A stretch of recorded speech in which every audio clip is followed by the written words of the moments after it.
Добрий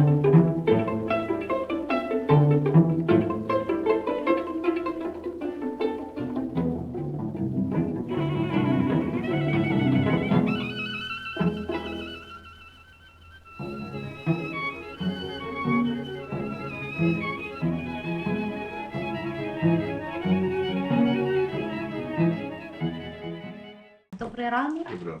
Дякую за зустріч. Отець Іван, розкажіть, будь ласка, про Криворівню і вашу церкву.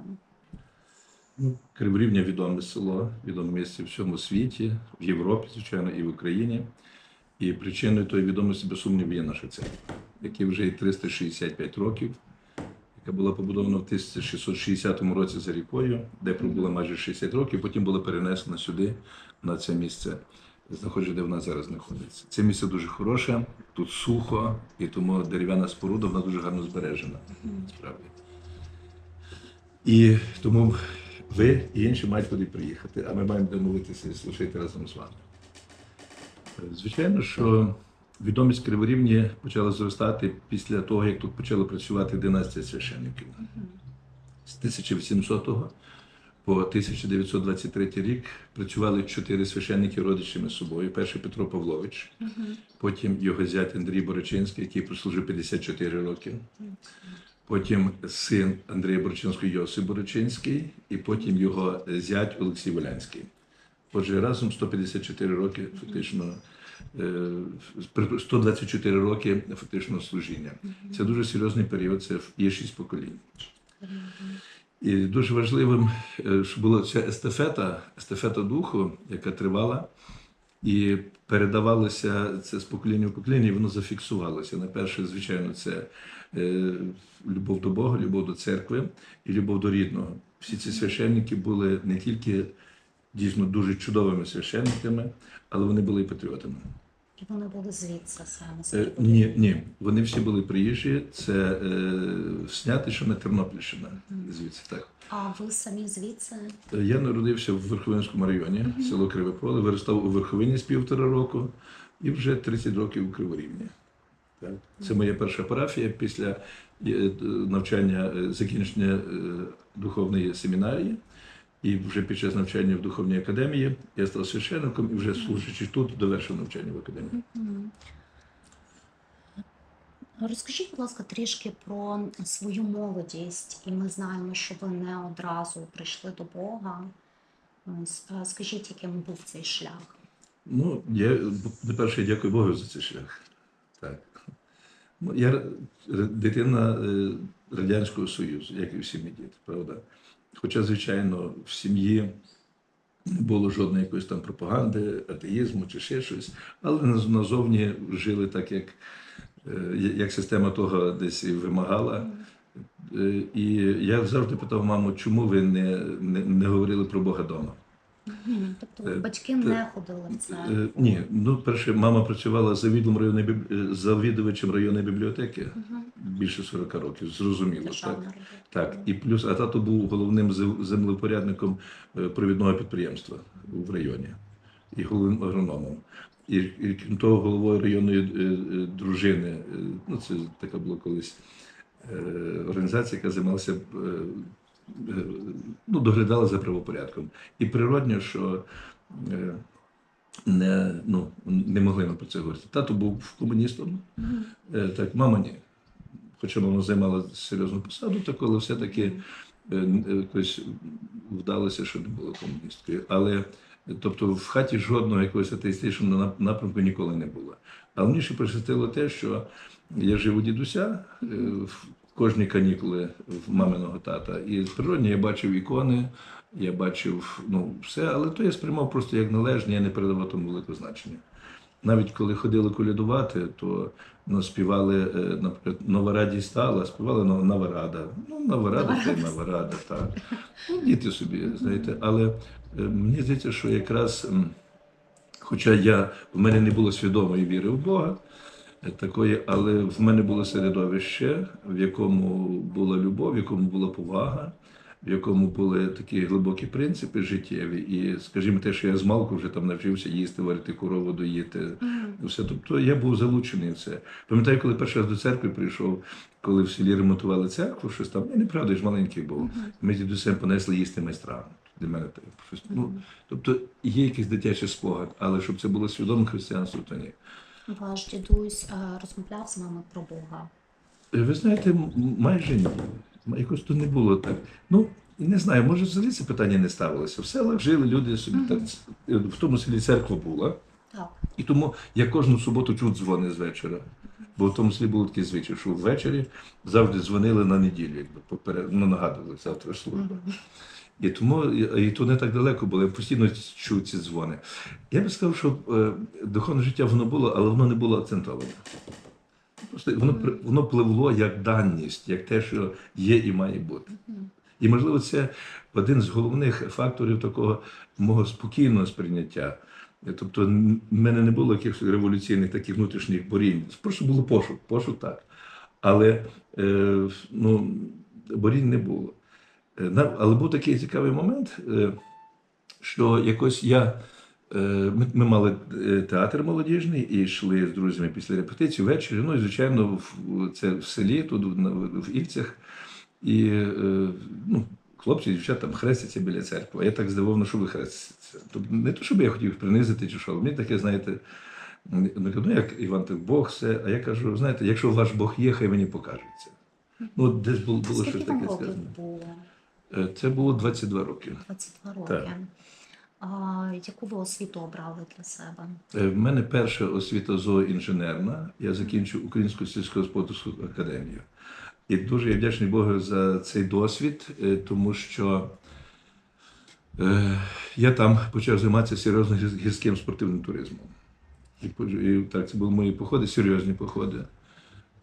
Читали, що ви і на Кавказі, і на Памірі так, були. Кавказ, Памір, Алтай, Крим, звичайно.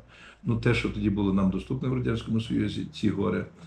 І, власне, я хочу сказати про те, що правдиве християнство внутрішнє, не традиційно обрядове, а внутрішнє по стану. Я перший раз з ним зустрівся, власне, якраз в горах в походах. Бо коли походи дуже серйозні, наприклад, висота 6 тисяч метрів із гаком, так, там вже, наприклад, немає кисню достатньо. Сірники не горять. Ми були на висоті майже 4, і це вже було дуже важко. Так. Це було в Перу, і ми реально, ти піднімаєшся сходами, і ти відчуваєш, що ти вже витримуєш там. І тоді я відчув, що таке християнство, що таке справжня дружба. Ісус каже нам, ви друзі мої. І в першу чергу християнство – це дружба. Якщо коли справжні дружні стосунки між людьми, це вже є християнство, це вже присутність Христа між нами. І коли ми будемо так розуміти християнство, тоді нам вдасться набагато більше зробити добрих справ і справді йти цим шляхом. А коли Господь рукому відкриється особисто, щоб людина відчула це і захотіла ходити до храму, захотіла приймати святе причастя, то вже, як це називається, індивідуальна робота Христа з кожним з нас. І, тобто, мені пощастило з тим, що я завжди був, в хороших руках, з малку, і з родини, і там школа, потім оце ж канікули в дідуся, потім студентство у нас дуже таке активне було. І, власне, оця правдива дружба. А потім, коли ти просто піднімаєшся на висоту, серйозно, ти бачиш велич Всесвіту і бачиш, наскільки мала земля, наскільки все-таки такий маленький світ земного життя, скажімо. Ти починаєш розуміти, що є вищі речі. А тоді, коли я сказав цю фразу, але я сказав її щиро, що хай ваш Бог мені покажеться, я через рік вже співав на хорах. Тобто, я не бачу мультиків, там не було явлень ніяких, це просто внутрішнє відкриття було і все. Я зрозумів, що це моє. Почав тоді шукати.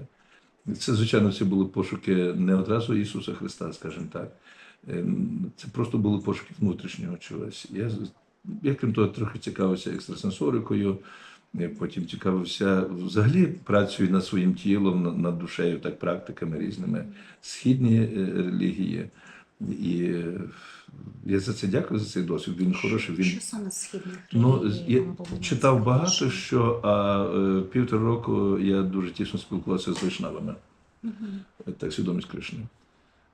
І сьогодні дуже хороші стосунки, такі дружні, і родичі, там і брат, і сестра двоюрідні мої є, і вони практикують.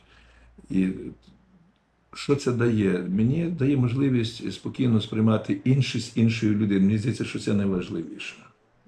Прийняти іншість іншого і знайти в тій іншості присутність того, що нас об'єднує. Це давні греки називали Вселенський логос. Так? Власне, ми Ісуса так і називаємо логосом. Бо Євангеліє від Івана, як починається слово, звичайно для нас спочатку було слово, так? Так.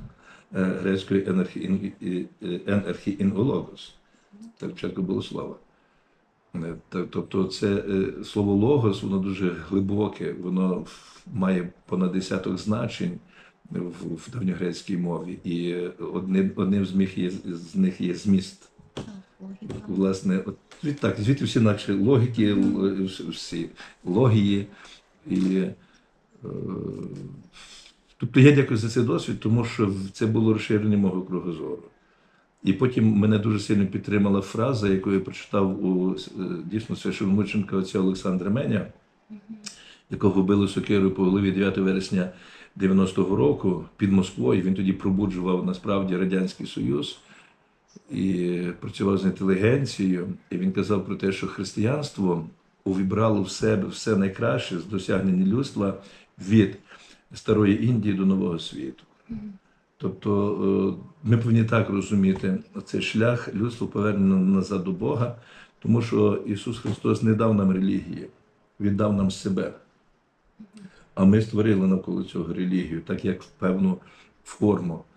А Ісус віддав себе. І ця віддача, ця жертва заради нас, яка є одночасно даром, це, власне, те, що нас насправді рятує. Рятує не просто як особу якусь, так? А рятує всю нашу людську спільноту. Вам це дало можливість зрозуміти інакшість, але чи ви через інакші знання, чи дозволило вам це подивитися на власну культуру теж? з Власне, іншого? так і було. Ну, найперше, дякую, то хороше дуже запитання. Бо, по-перше, я зрозумів, де я живу після того, як побув на Кавказі і на Памірі, на Алтаї. Ми настільки звикаємо до всієї цієї краси, що ми її не помічаємо, ми в ній живемо. Буденність, Абсолютно так. І це з одного боку непогано, бо це тримає нас десь у мирі такому, так, що не розхитує. Але з другого боку це погано, тому що воно не дає нам можливість справді поцінувати все і просто як почати з цим жити, активно жити. Тобто внутрішньо активно. Зовні воно не кончиш там, але внутрішньо. І ти починаєш бачити всю цю красу, всі ці нюансики, і ти потім це переносиш на духовність, тому що звідкись воно це все взялося. Цінність з'являється від осмисленості. Абсолютно, так. Так. Так. І скажіть, будь ласка, от що ви побачили і яка унікальність Гуцульщини для всього світу, як би ви описали Ну, колись край? те, що Гуцульщина є унікальною, ми видимо зараз по тому, як вона проявляється у світі. Так навіть те, що, скажімо, от недавно буквально там наша гуцульська розпис по кераміці був внесений в ЮНЕСКО. Зараз стоїть питання про нашу коляду, щоб її внести в ЮНЕСКо як спадщину людства. Скажіть, будь ласка, чому українські митці і письменники, людини культури приїжджають саме в Криворівню? Що тут їх приваблює? Ну, спочатку сюди приїздили, тому що дехто сюди приїхав просто відпочити, хтось полікуватися, а хтось просто втекти від переслідування, як, наприклад, Гнат Хоткевич. Але тобто, чому? Це був закуток, де можна було справді трошки відсторонитися. Друге, те, що я починав нашу розмову, це священники в нашій церкві.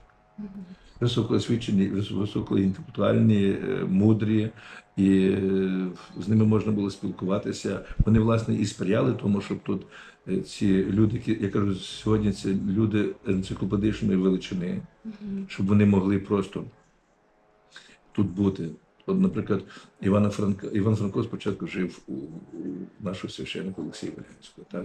Скажімо, Михайло Грушевський з цим священником там понад 50 листів листування їхнього. Там були і, звичайно, такі питання практичні, проживання. Ну, власне, десь тим і я сьогодні трошки займаюся. Багато людей проживає в Криврівню якби через мене.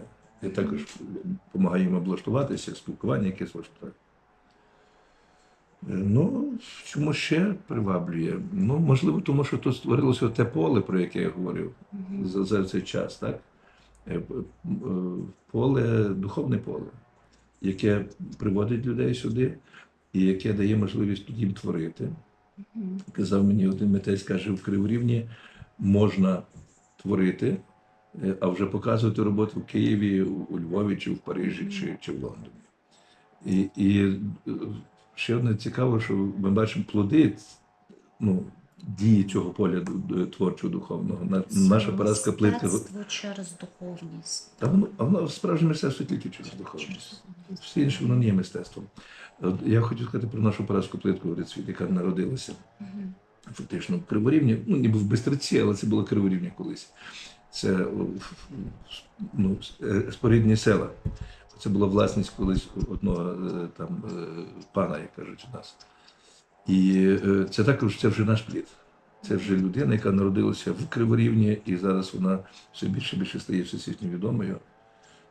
Тобто Криворівня це дійсно, це дійсно таке от поле, така оаза.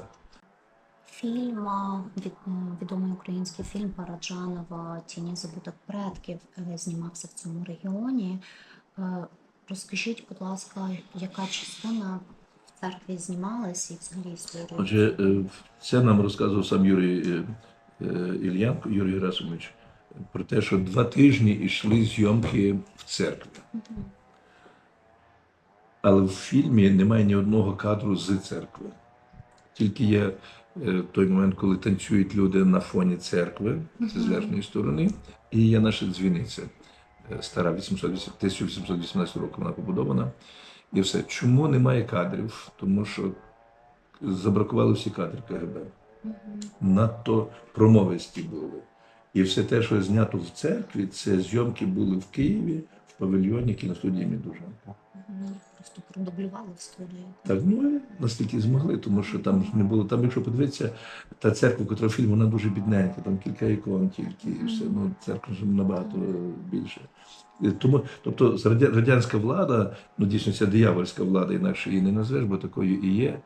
І ми бачимо сьогодні в Росії, коли Росія взяла собі і мелодію гімну, і взагалі все, що вони продовжують Радянського Союзу. Тому, на жаль, те, що є те, що є. І вони вже тоді боялися самого інтер'єру церкви, навіть, щоб навіть це не показати. Скажіть, будь ласка, зараз як змінилася ситуація з війною в Україні саме в Криворівні? Більше уваги, скажімо так, воїнам нашим. Перше, це щоденні богослужіння, просто кожен день літургія. Звичайно, в першу чергу за мир, за воїнів наших, за наших героїв. Так. Плюс постійний збір в церкві фінансовий. Ми серйозно допомагаємо. Все, що ми на коляду збираємо, все йде на фронт.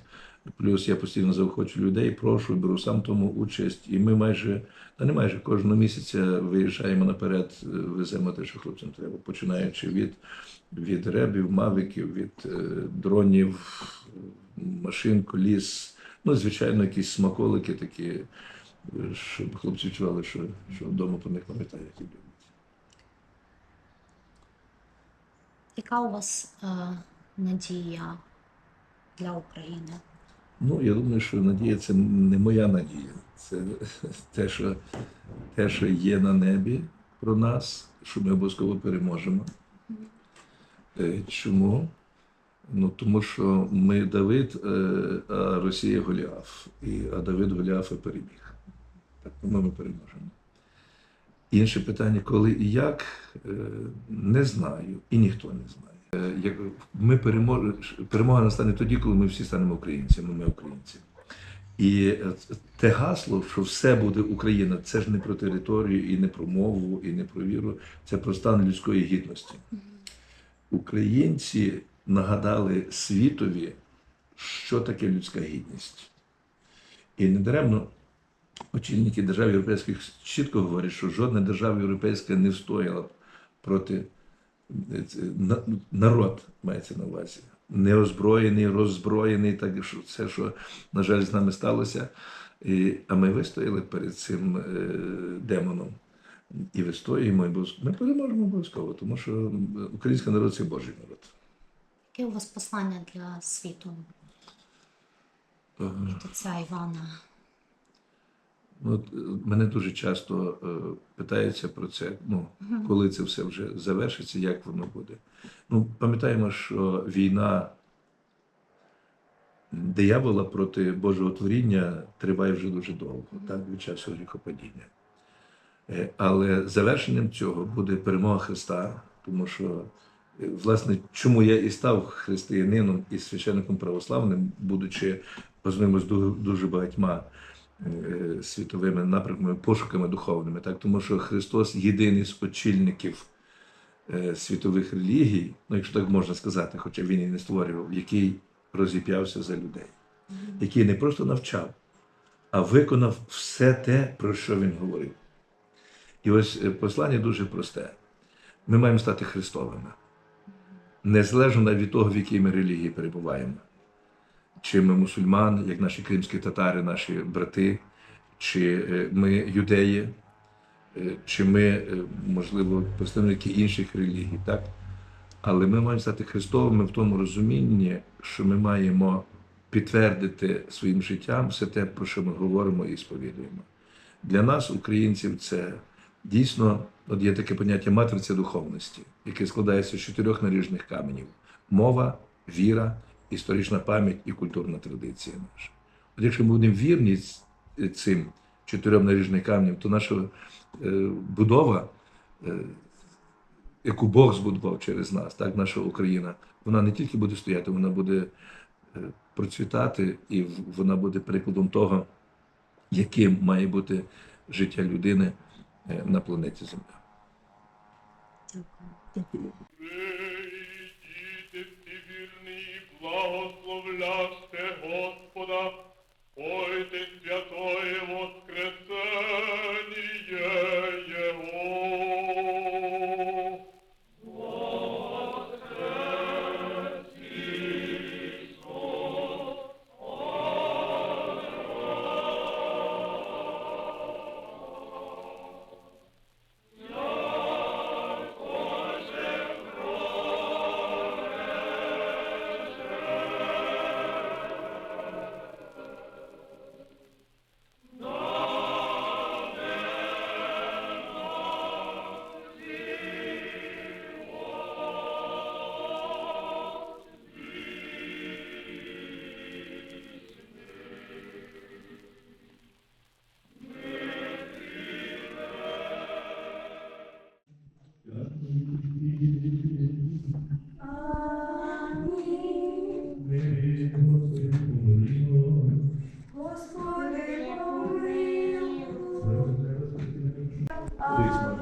Марія Ольга, на стіл душі тіла, життя вічне, амінь. Христина Софія, на стіл душі тіла, життя вічне, амінь. Миколай, на стілення душі і тіла, життя вічне, амінь. Валентина, на стіл душі і тіла, життя вічне, амінь. Дар'я, на стілення душі і тіла, життя вічне, на стілення душі і тіла, життя вічне, амінь. Крис, на стіл душі тіла, життя вічне, амінь.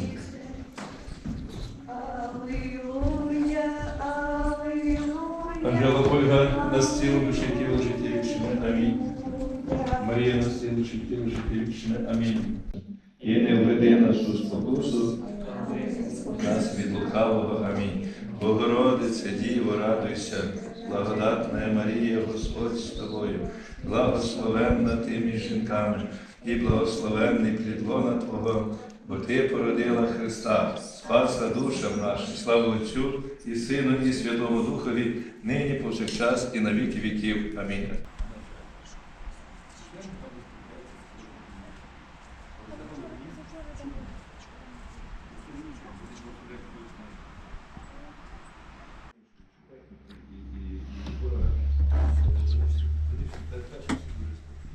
У них немає зла на Бога зовсім. Так. Хтось піднімала дівчинка, кажи.